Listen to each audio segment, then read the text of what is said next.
back again sa panibagong araw ng ating A Day in My Life dito sa Hong Kong. Medyo busy ang person kasi walang pasok ang mga amo.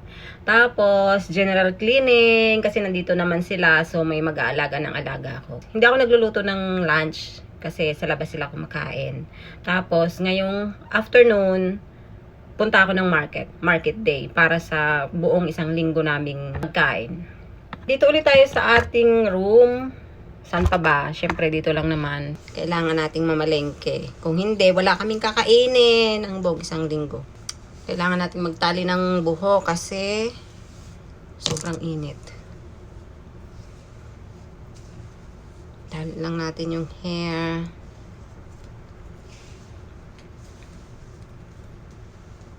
Sigurado magtatagal na naman ako sa market kasi ang hirap mamili. Ang daming tao. At dahil pupunta ako ng market, isasama ko kayo, of course.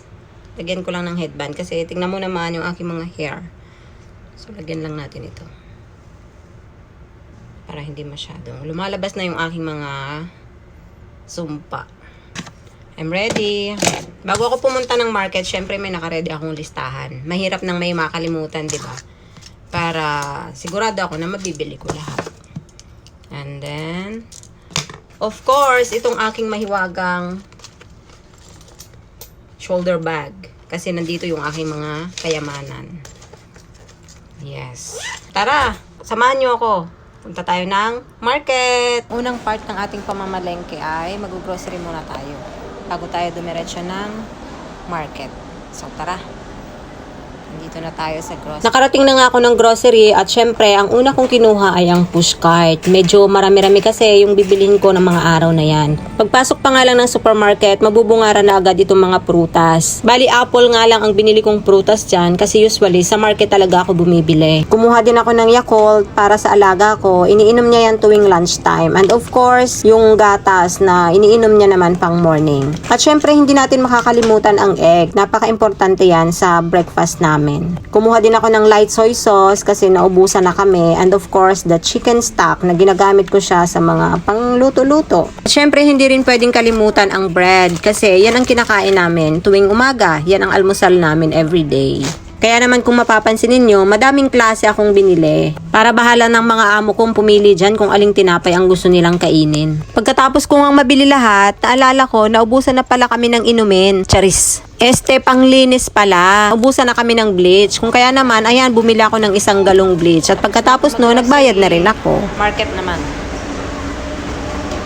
Wet market. Nasa loob ng mall nga pala yung supermarket na pinagbilhan ko ng grocery kanina. Kaya naman, nasa loob pa rin ako ng mall. Hindi din naman kalayuan ang market dito sa mall na to. Bali, tatawid nga lang dito sa bridge na to. At ayan, nasa market na po tayo. Pagdating ko nga dito sa market, aba, pasalamat talaga ako kasi hindi siya ganun kasikip ngayong araw. Palibhasa kasi medyo alanganin yung oras na yan ang pumunta akong market. May kalakihan nga ang market na to dito sa amin. Pero pag hindi alanganing oras, ay sobrang dami din talagang namimili. Ang hirap. Sobrang siksikan din ang tao. Una ko ang pinupuntahan dito sa wet market ay itong tindahan ng mga meat. Nakikita nyo naman, iba't ibang klase ng karne ang makikita ninyo. May beef, may pork, may chicken. Gusto ko kasing mamili dito kasi hindi ka na mahihirapang mamili kung anong parte ng karne ang lulutuin mo. At bukod dyan, hindi rin siya ganun kamahal. Bukod nga sa mga frozen meat, meron din ditong iba't ibang klase din ng pagkain. Meron din mga siomai, fishball, fish fillet, iba't ibang klase ng pang hotpot. Mahihilig kasi ang mga Chinese sa hotpot. Kaya naman, halos lahat na yata ng shop dito sa market may makikita kang pang hotpot. Syempre, kung merong mga frozen food, hindi rin naman mawawala ang fresh na meat. Depende na sa inyo kung anong gusto nyo kasi hindi naman lahat ng tao ay gusto yung frozen food, diba?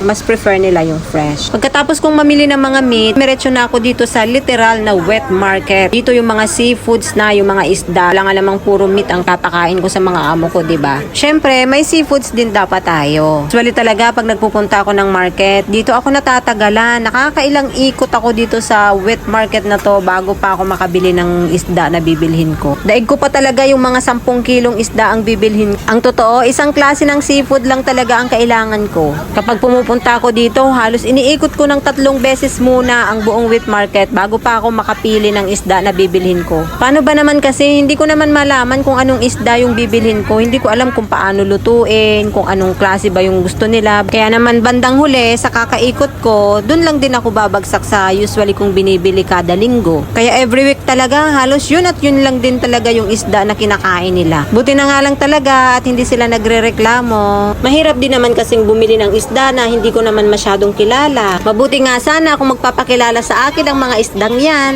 Joke lang! So paano? Hanggang dito na lang siguro muna ang aking kwento. Nakakapagod din mamalengke ha. See you on my next vlog. Bye!